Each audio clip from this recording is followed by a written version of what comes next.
Halo Sarah. Hai.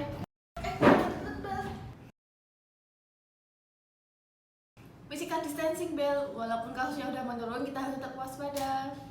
Oke.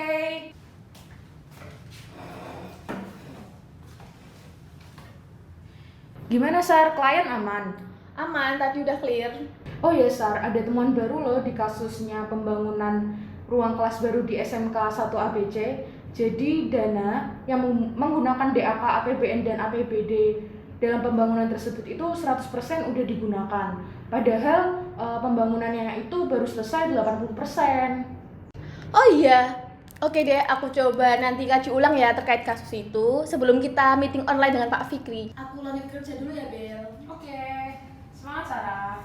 Ya, bye-bye. Bye-bye.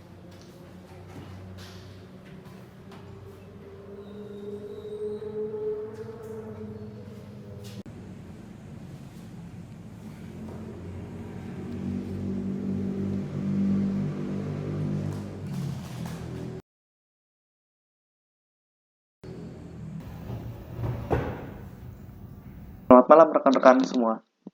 Selamat malam Pak Fikri dan rekan-rekan sekalian. Selamat malam Pak Fikri dan rekan-rekan semuanya. Saya baru menerima perintah untuk menindaklanjuti kejanggalan pengadaan yang terjadi pada sebuah SMK. Boleh tolong dijelaskan apa yang terjadi? Jadi Pak Fikri dan rekan-rekan sekalian, ada dugaan fraud terjadi pada pembangunan ruang kelas.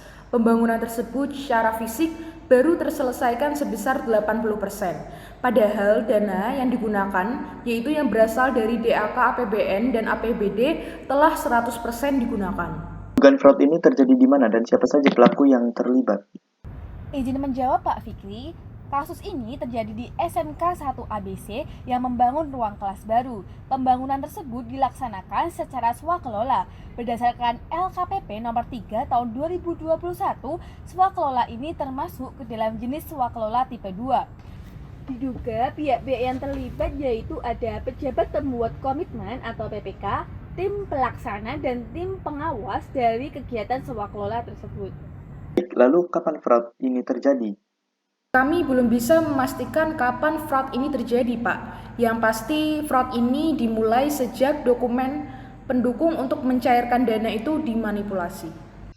Untuk itu, kami telah mempersiapkan pertanyaan yang akan kami ajukan kepada saksi untuk menanyakan rentang waktu dimulainya pekerjaan swakelola di SMK 1 ABC itu, Pak, sehingga kita bisa memperkirakan kapan fraud itu terjadi. Lalu, mengapa kasus ini bisa terjadi, Pak? Penjelasan tadi, saya dapat menganalisis penyebab terjadinya dugaan fraud tersebut dengan teori fraud heksagon. Yang pertama dari faktor pressure atau stimulus. Pejabat pembuat komitmen selaku pejabat yang menetapkan dan menguji spesifikasi teknis sekaligus juga pejabat yang menyusun berita acara penyelesaian pekerjaan bisa saja memperoleh tekanan dari pihak yang lebih tinggi seperti pengguna anggaran atau kuasa pengguna anggaran untuk memanipulasi berita acara penyelesaian pekerjaan. Pejabat pembuat komitmen juga bisa saja memperoleh tekanan finansial pribadi yang mengakibatkan pejabat pembuat komitmen melakukan manipulasi berita acara penyelesaian pekerjaan. Atau tim pengawas dapat memperoleh tekanan secara finansial maupun non-finansial yang mengakibatkan tim pengawas memanipulasi isi berita acara hasil pemeriksaan.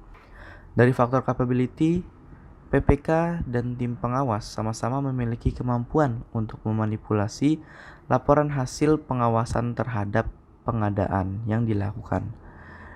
Dari aspek kolusi, PPK, tim pengawas, dan tim pelaksana hampir bisa dipastikan melakukan kolusi. Apabila tidak terjadi kolusi, mustahil pelaksanaan berhenti di 80% dan tidak mungkin juga tidak tercatat pada laporan dan berita acara. Dari faktor ego, sudah jelas pihak-pihak yang terduga terlibat tersebut ingin memperoleh keuntungan pribadi dari realisasi yang tidak selesai tersebut. Dari faktor rasionalisasi, para pelaku pasti meyakini bahwa kecurangan tidak akan tercium oleh pihak pemeriksa, atau mereka menganggap bahwa mereka berhak mendapatkan keuntungan material dari pengadaan yang ada. Dari aspek opportunity atau kesempatan, sangat jelas terlihat bahwa PPK bersama dengan tim pengawas memiliki kesempatan besar untuk memanipulasi dokumen dikarenakan mereka adalah pihak yang bertanggung jawab atas penyusunan dan penetapan dokumen tersebut. Modus pada dugaan fraud ini berawal dari PPK dan tim pengawas yang memerintahkan realisasi pembangunan hanya diselesaikan hingga 80% kepada tim pelaksana, dan nantinya dokumen pemeriksaan fisik serta berita acara akan dipalsukan oleh tim pengawas dan PPK. Atas selisih anggaran dengan realisasi tersebut nantinya akan diambil oleh PPK dan tim pengawas atau mungkin juga bersama tim pelaksana untuk nantinya menjadi keuntungan pribadi. Atas hal tersebut setidaknya negara mengalami kerugian keuangan sebesar 400 juta rupiah. Lalu, pertanyaan apa yang kalian ajukan kepada para informan? Yang kami wawancarai adalah Kepala Sekolah SMK 1 ABC, selaku kuasa pengguna anggaran atau KPA, dengan tujuan yang sama dengan PA, yaitu menilai adanya keterlibatan dan peran KPA dalam penyimpangan pada pekerjaan swakelola. Pihak ketiga adalah Wakil Kepala Sekolah Urusan Sarana dan Prasarana di SMK 1 ABC selaku pejabat pembuat komitmen atau PPK. Tujuan wawancara yaitu menilai apakah hasil pekerjaan yang diserahkan oleh tim pelaksana pekerjaan swakelola kepada PPK telah sesuai dengan apa yang tertuang dalam berita acara serah terima dan berita acara penyelesaian pekerjaan. Pihak keempat adalah tim persiapan yang berwenang untuk menyusun persiapan teknis, work breakdown structure, dan jadwal pelaksanaan kegiatan. Dengan demikian, wawancara yang akan kami lakukan bertujuan untuk menilai apakah pelaksanaan sudah sesuai dengan rencana dan rancangan pekerjaan swakelola yang sudah disusun oleh tim persiapan. Kemudian, pihak kelima adalah tim pelaksana yang merupakan penanggung jawab utama pelaksanaan pekerjaan swakelola. Wawancara kepada pihak terkait bertujuan untuk menilai apakah progres pelaksanaan kegiatan sudah dilakukan sesuai dengan apa yang tertuang dengan dokumen perencanaan. Kemudian yang terakhir adalah pihak keenam, yaitu tim pengawas. Tujuan wawancara kami adalah untuk menilai kesesuaian realisasi kinerja tim pengawas dengan tugas pokok tim pengawas yang tercantum dalam Peraturan Presiden Nomor 16 Tahun 2018 tentang pengadaan barang atau jasa pemerintah. Selain itu, kami juga menilai upaya pengendalian internal yang dilakukan oleh tim pengawas selama pekerjaan swakelola dilakukan. Apakah Bapak dapat menjelaskan proses pelaksanaan swakelola pembangunan ruang kelas baru di SMK 1 ABC? Apakah Bapak dapat menjelaskan bagaimana metode yang dilakukan dalam melakukan pembayaran swakelola? Dilakukan di awal seperti uang muka, di akhir, ataukah sesuai dengan progres penyelesaian? Apakah Bapak dapat menjelaskan isi berita acara penyelesaian pekerjaan, berita acara hasil pemeriksaan, dan berita acara serah terima hasil pekerjaan yang telah Bapak susun dan Bapak tetapkan? Apakah Bapak telah memahami dengan baik tugas Anda mengenai penyusunan rincian jadwal pelaksanaan kegiatan, subkegiatan, dan output kegiatan?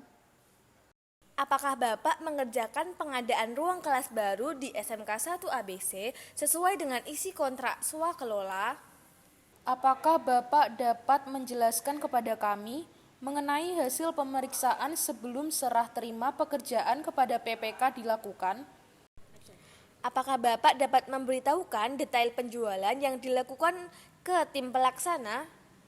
Berdasarkan hasil analisis kasus ini, maka upaya yang dapat dilakukan untuk mencegah tindakan pidana korupsi di bidang pengadaan barang atau jasa yaitu dengan memperkuat dan memperketat sistem pengadaan melalui swakelola. Kemudian dilakukan pemisahan tugas dan wewenang oleh pihak-pihak yang terkait. Dilakukan pengujian ulang spesifikasi teknis dan volume hasil pekerjaan. Sekian dari kami, tim relasi. Mengucapkan terima kasih. Power tends to corrupt and absolute power corrupts absolutely by Acton.